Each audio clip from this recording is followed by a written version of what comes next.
के लेक्चर में हम देखेंगे कि पाइथन डेटा टाइप्स, क्या क्या डेटा टाइप्स हैं पाइथन में। जनरली एक प्रोग्रामिंग लैंग्वेज जो होती है वो होती है डेटा को प्रोसेस करना। प्रोग्रामिंग में हम करते हैं किसी भी डेटा को प्रोसेस, और वो डेटा किसी भी टाइप का हो सकता है। वो एक नंबर हो सकता है, नेम हो सकता है किसी का जो कि सेट ऑफ कैरेक्टर्स होगा वो, या फिर कोई डेसिमल वैल्यू हो सकती है वो, या फिर सेट ऑफ डिफरेंट डेटा हो सकता है। सो डिफरेंट काइंड का डेटा हो सकता है।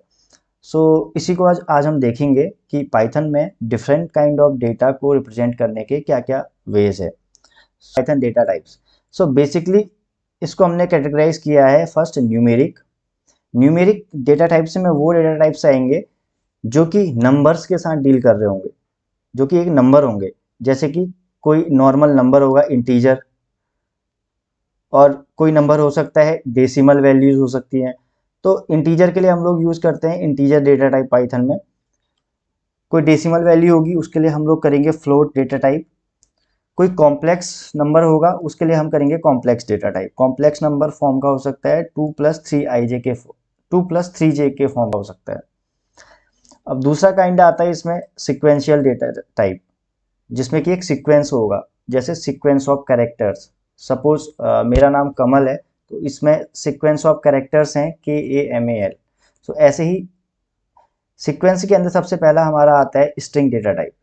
स्ट्रिंग स्ट्रिंग बेसिकली स्ट्रिंग की डेफिनेशन ये होती है, वो होता है सेट ऑफ कैरेक्टर्स। स्ट्रिंग किसी भी चीज़ का नाम हो सकता है। तो जैसे एक स्ट्रिंग है हेलो, ये डिफरेंट कैरेक्टर्स का कॉम्बिनेशन है HELLO। सो ये एक स्ट्रिंग हो गई, तो इसके लिए हम लोग यूज़ करते हैं स्ट्रिंग डेटा टाइप। ऐसे ही दूसरा है लिस्ट।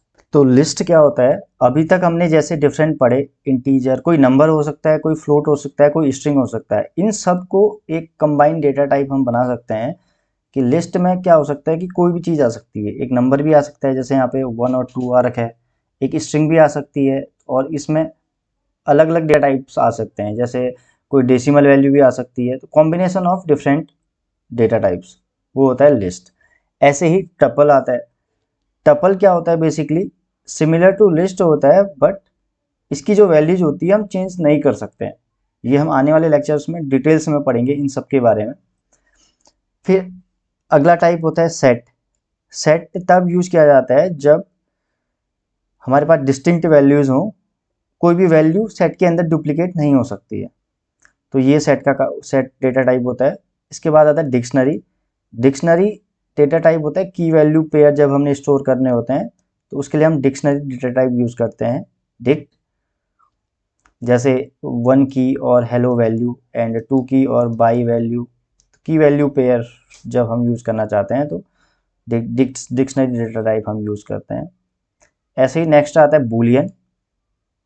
जब भी हमें ट्रू और फॉल्स वैल्यूज के साथ डील करना पड़ता है तो हम बूलियन डेटा टाइप यूज करते हैं। कोई भी कंडीशन या तो ट्रू होगी या फिर फॉल्स होगी, तो उस केस के लिए हम लोग बूलियन टाइप यूज करते हैं। छोटे से एग्जांपल से हम इसको समझने की कोशिश करते हैं।